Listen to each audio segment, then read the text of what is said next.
boa tarde, queridos alunos, tudo bem com vocês? Vamos lá dar início a mais um dia das nossas aulas online.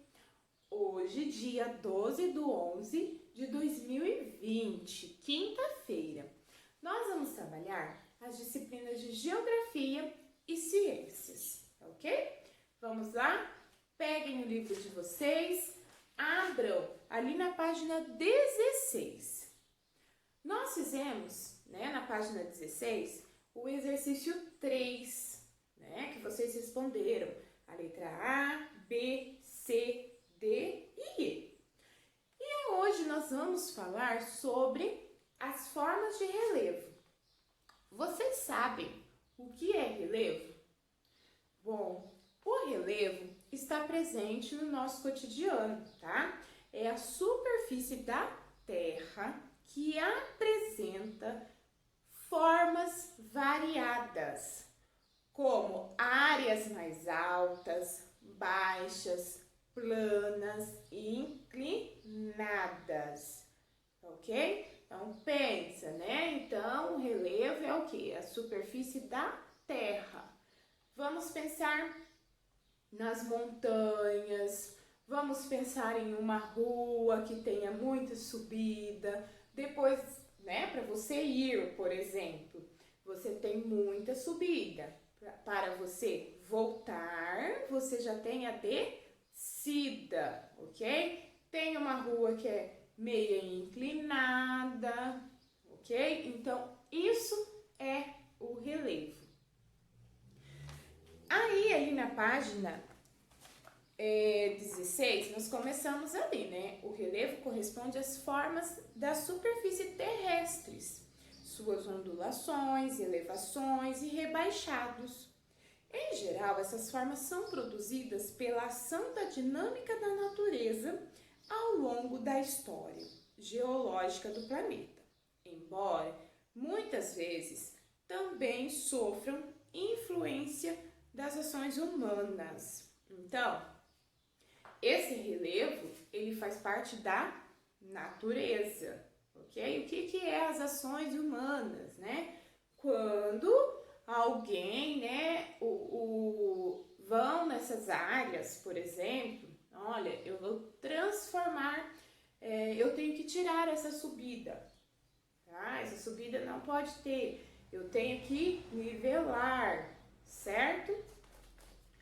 Aí ali na página 17, os vulcões e terremotos são agentes importantes que atuam na transformação do relevo em diversos países. Mas aqui no Brasil, esses fenômenos tiveram pouca influência. Por quê, pessoal? Porque nós não temos, esses vulcões e também terremotos aqui no Brasil.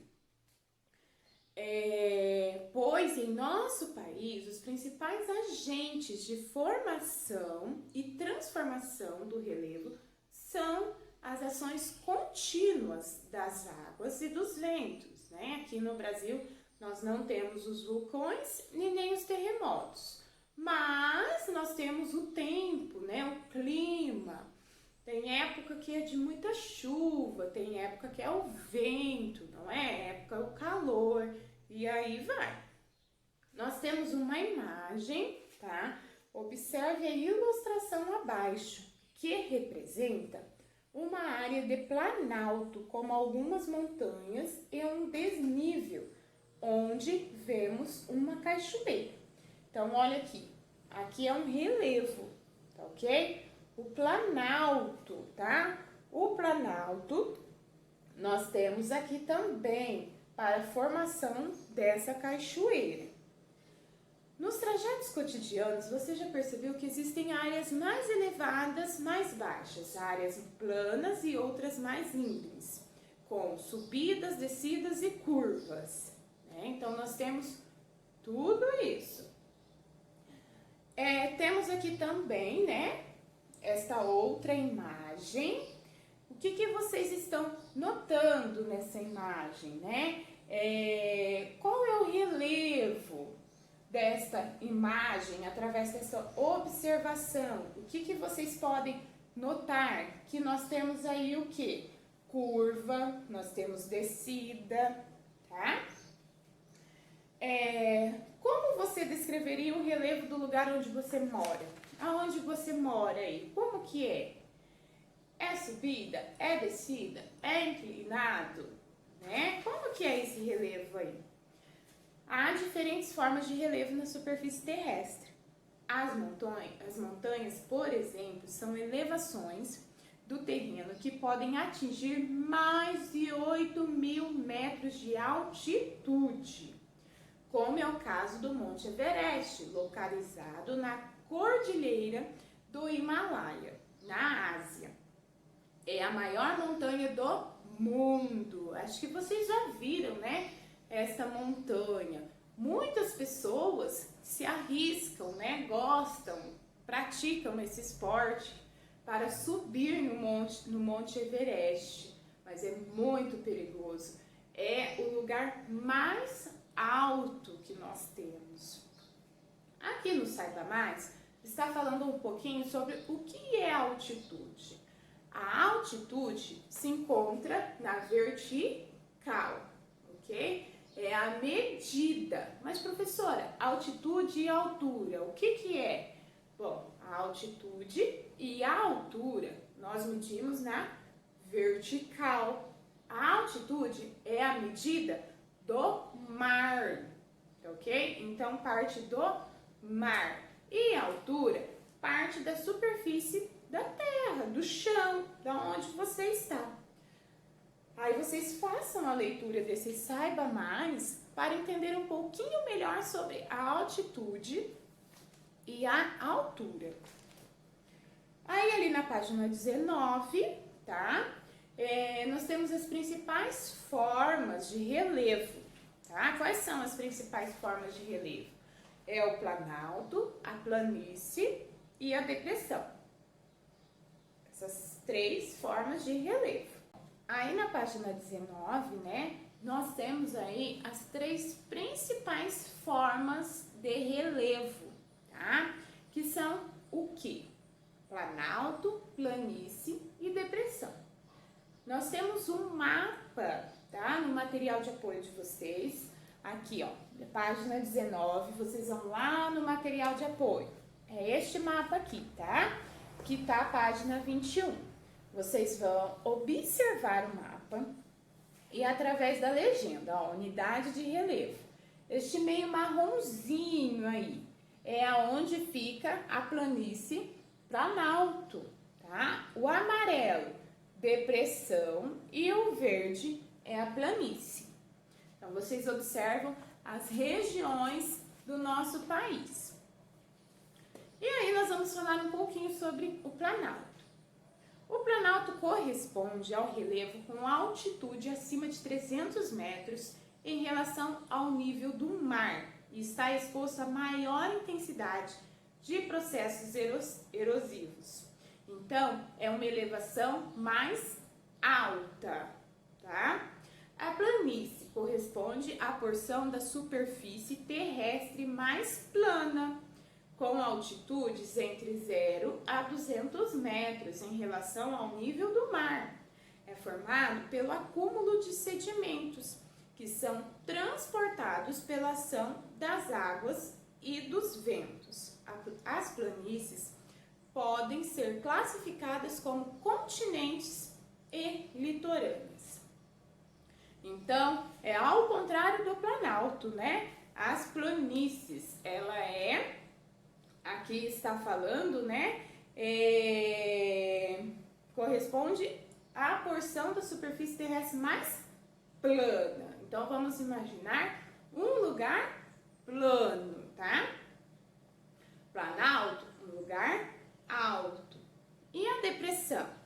Forma de relevo com altitude mais baixa do que as áreas ao redor, seja uma planície, seja um planalto. Quando esse desnível ocorre abaixo do nível do mar, ele é chamado de depressão absoluta. Quando está localizado nas áreas mais baixas do que o entorno, é denominado depressão elevação relativa. Então, essa área, a depressão, é a área mais baixa em relação ao nível do mar. Aqui nós temos uma planície, né? Nessa imagem aqui é a planície litorânea, em São Sebastião. Aqui nós temos o quê? Borda de planalto com depressão. Então, nós temos o planalto, que é, né, a elevação mais alta, e nós temos a depressão, que é uma elevação mais baixa. Temos um Saiba Mais, onde está falando que sobre a erosão, tá? Que é um processo de desgaste na formação de relevo. Vocês façam a leitura e depois aqui, ó, os planaltos brasileiros apresentam geralmente superfícies onduladas.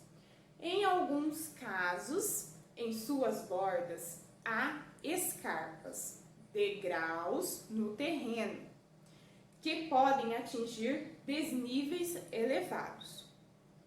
É o que acontece nas áreas denominadas de chapadas, como a Chapada dos Veadeiros, em Goiás, Diamantina, na Bahia, Guimarães, no Mato Grosso, Chapada das Mesas, no Maranhão. Também há trechos caracterizados por terrenos mais acidentados, denominados de serras e morros, especialmente nas proximidades dos litorais e divisas, entre dois planaltos distintos. Então, aqui nós também temos a imagem dos paredões rochosos, né? E, por fim, vocês vão realizar ali as atividades da página 21, tá? Que é leia o texto e depois responda as questões. A questão A, B e o exercício 2 está relacionado ao texto. Tá ok, pessoal? Então, o relevo, nós temos que pensar que é o quê? É o chão, é a terra, são as montanhas, ok? É tudo que é formado. E que aqui no Brasil, dependendo da área do relevo, o que acontece? Pode ser, né? Podemos ter várias mudanças e transformações vindas pela chuva, pelo clima, né? Igual foi falado, pelo clima, pelo vento e também pelas ações humanas, certo? Qualquer dúvida, a prof está à disposição. Agora é a nossa aula de história. Tchau, tchau!